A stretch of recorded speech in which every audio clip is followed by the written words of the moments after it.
So basically आज के topic में हम देखने जा रहे हैं, हमने ऑलरेडी प्रॉप्स देख लिए हैं, स्टेट्स देख लिए हैं। आज का जो टॉपिक है, इस टॉपिक में हम लोग देखने जा रहे हैं कि हम लोग प्रॉप्स को बेसिकली और किस पर्पज से यूज कर सकते हैं, किस तरीके से यूज कर सकते हैं। नाउ अभी हम जो करने जा रहे हैं वो ये कर रहे हैं कि हम लोग बेसिकली मल्टीपल कंपोनेंट्स बनाएंगे। पहले हमने एक सिंगल कंपोनेंट बनाया था, आज हम मल्टीपल कंपोनेंट बनाने वाले हैं। सो मैं क्या करता हूं, मैं कंपोनेंट के अंदर जाऊंगा, एक नई फाइल बना लेता हूं, नाम दे देता हूं पी कंपोनेंट,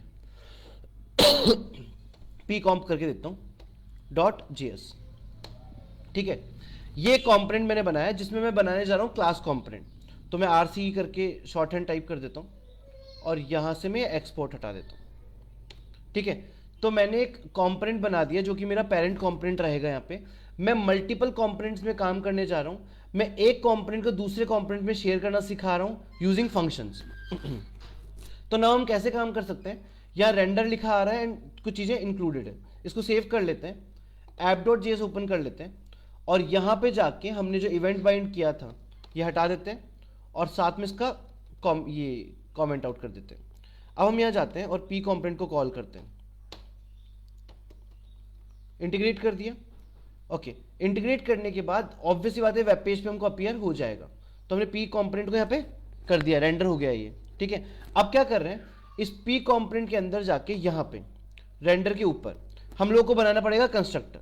तो मैं बना रहा हूँ rconst, ये कंस्ट्रक्टर मैंने बना लिया और इस कंस्ट्रक्टर के अंदर मैं एक वेरिएबल का नाम असाइन करता हूँ पी नेम करके, और इस पी नेम में लिख देता हूँ कुछ ऐसा करके, दिस इज अ पेरेंट करके, ऐसे कुछ करके लिख देता हूँ। ठीक है, सेव कर देते हैं। एक बार चेक करते हैं हम लोग हमारे स्क्रीन पे जाके।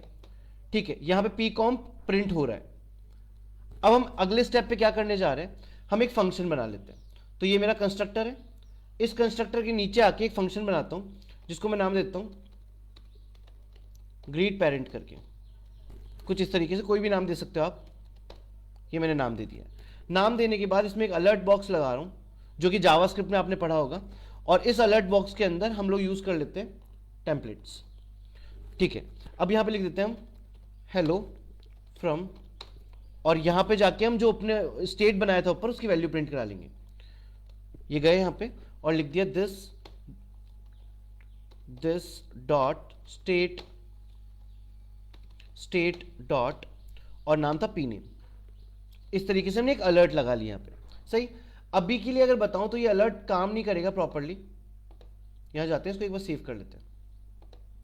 ठीक है, अभी के लिए देखते हैं। ठीक है, पी कॉम पे आ रहा है हमें वापस से, एक बार किसी को ऐड कर देते हैं। सो वापस से एक बार इलैबोरेट कर देता हूं। हमने क्या किया, हमने सबसे पहले एक कंस्ट्रक्टर बनाया, उसमें एक वेरिएबल बना लिया किसी भी नाम से, एक फंक्शन बनाया जिसमें एक अलर्ट डाल दिया और इस पी नेम को हमने यहां पे प्रिंट करवा दिया। ठीक है, और यहां पे अभी मेरे पास सिंपल सा पी कॉम करके कुछ भी प्रिंट होके आ रहा है। सही, अब क्या करना है, हमने सीखा था कि जब भी हम क्लास कंपोनेंट में काम करते हैं और कोई फंक्शन बनाते हैं तो उस फंक्शन की बाइंडिंग करनी पड़ती है। तो हम यहां पे आएंगे और इसकी बाइंडिंग कर देंगे। दिस डॉट, फंक्शन का नाम मेरा है greet parent, is equal to this dot greet parent dot bind. Same इस स्टेटमेंट से हम इसकी बाइंडिंग कर देते हैं। ठीक है, ये बाइंडिंग हो चुकी है हमारी। नाउ बाइंडिंग करने के बाद जो अगला स्टेप आता है वो क्या है, हम जाते हैं और एक और कंपोनेंट बनाते हैं। हम यहाँ कंपोनेंट में गए, यहां गए और हमने लिखा है सी कॉम्प करके बना देते हैं .js, बना लिया। और यहां पे जाके मैं बनाने जा रहा हूं मेरा फंक्शन कंपोनेंट। ठीक है, तो मैंने एक फंक्शन कंपोनेंट यहां बना दिया है जिसके डिव में भी मैंने कुछ भी डाला नहीं है एज सच। नाउ फ्लो को समझना, ये जो मेरा कंपोनेंट है सी कंपोनेंट करके, इस कंपोनेंट को मैं डाल रहा हूं किसमें, पी कंपोनेंट में। ठीक है, तो यहां पे मेरा रिटर्न लिखा हुआ है, रिटर्न के अंदर मैं यहां पे आया और मैंने कॉल किया इसको जिसका नाम था सी कंपोनेंट, कुछ इस तरीके से। सही, वापस से इंटीग्रेशन समझाता हूं। मैंने ये वाला जो फाइल है फंक्शन कंपोनेंट, इसको पास किया है किसमें, पी कंपोनेंट में, और पी कंपोनेंट को मैंने पास किया है किसमें, app.js में। ऐसा एक फ्लो हमने बना लिया है। नाउ इस फ्लो में क्या होगा, अब देखना, रन करके देखते हैं। नाउ अभी यहां पे क्या लिखा आ रहा है, सी कॉम्प लिखा आ रहा है, मतलब हम एक फंक्शन बनाएंगे कंपोनेंट फॉर्मेट में, उस फंक्शन में कोई भी डिजाइन बनाएंगे, हम चाहें तो इस एक कंपोनेंट को दूसरे कंपोनेंट के अंदर इस तरीके से शेयर कर सकते हैं। अभी मैंने इस चीज को पर्टिकुलरली कहीं पे भी यूज नहीं किया है, मैंने सिर्फ यहां पे यूज किया है एक छोटा सा मेथड जहां पे मैंने इस फंक्शन कंपोनेंट को इंटीग्रेट किया है किसके अंदर, मेरे पेरेंट कंपोनेंट के अंदर, सही। और पेरेंट कंपोनेंट को मैंने दिखा दिया है किसमें, app.js में। मैं फ्लो एक बार वापस समझाता हूं आप लोगों को। हमने सबसे पहले किया एक कंपोनेंट बनाया जिसका नाम हमने रख लिया सी कॉम्प या चाइल्ड कंपोनेंट, ठीक है। फिर हमने एक कंपोनेंट बनाया जिसका नाम था पी कॉम्प, और एक हमारी फाइल होती है app.js। तो हम क्या कर रहे हैं, हम मल्टीपल कंपोनेंट में काम कर रहे हैं। हमने पहले इस कंपोनेंट को शेयर किया इसके अंदर, और फिर इसको शेयर किया किसके अंदर, app.js में। आगे चलते हैं। नाउ यहां तक मेरा काम हो चुका है। अब मैं क्या चाह रहा हूं, मैं कुछ ऐसा चाह रहा हूं कि बेसिकली जहां पे मेरा चाइल्ड कंपोनेंट इंटीग्रेटेड है, पी कॉम्प में जाते हैं, यहां पे दिख रहा है, यहां पे मैंने इसको इंटीग्रेट कर रखा है। मैं इस चाइल्ड कंपोनेंट के अंदर ये जो फंक्शन मैंने बनाया है ग्रीट पेरेंट, इसको पास करना चाह रहा हूं। कैसे पास होगा, हम यहां जाएंगे और कुछ भी करके क्लिक हैंडलर करके बना लेंगे, इक्वल टू प्रॉप पास कर रहा हूं। क्या पास कर रहा हूं मैं, प्रॉप्स डाल दिया। उसके बाद आएंगे यहां पे और यहां लिखेंगे प्रॉप्स डॉट, और जो मेरे उस फंक्शन का नाम था, तो मैं जाता हूं और यहां से इस नाम को उठा लेता हूं, पेस्ट किया, सेव किया। चेक करें क्या मेरा फ्लो काम कर रहा है, हाँ बिल्कुल काम कर रहा है। चाइल्ड कंपोनेंट से एक बटन आया जिस पे क्लिक करने पे एक अलर्ट खुलता है जहां लिखा आ रहा है hello from this is a parent. कैसा शोकेस हुई चीजें, जब इस बटन पे मैंने क्लिक किया तो इसने अपने एक प्रॉप को कॉल किया जिसका नाम था क्लिक हैंडलर। ये प्रॉप कहां से आ रहा है, पेरेंट क्लास से, यहां से इसने इस फंक्शन को कॉल किया, और इस फंक्शन को कॉल करते ही ये जो ग्रीट पेरेंट नाम का फंक्शन था ये काम कर गया।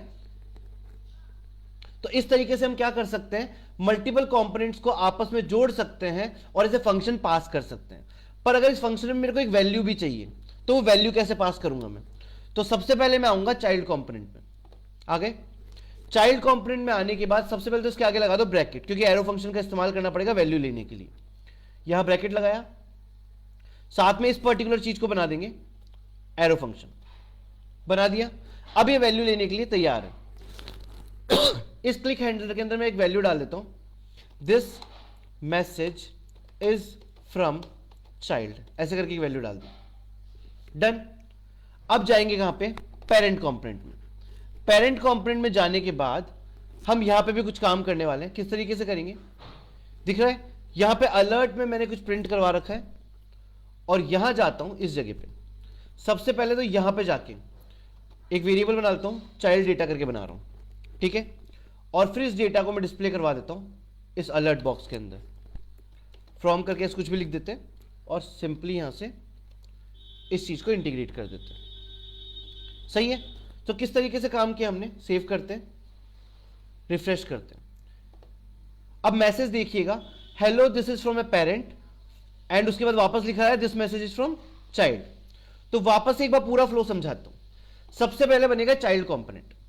चाइल्ड कंपोनेंट के अंदर हमने एक फंक्शन बनाया और फंक्शन के साथ एक बटन बनाया। बटन पे हमने ऑन क्लिक लगाया और यहां पे प्रॉप ले लिया, सही। फिर यहां पे प्रॉप से एक फंक्शन को कॉल किया जिसमें एक मैसेज डाल दिया, ठीक है।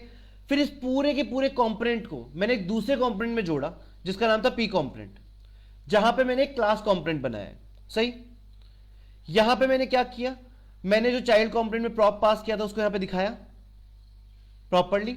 उसके बाद इसको यहां पे डिक्लेयर किया ग्रीट पेरेंट नाम से, और इसका डेटा यहां पे शो कर दिया with the help of states. तो मैंने आज इस लेक्चर में 3 से 4 टॉपिक काम में लिए।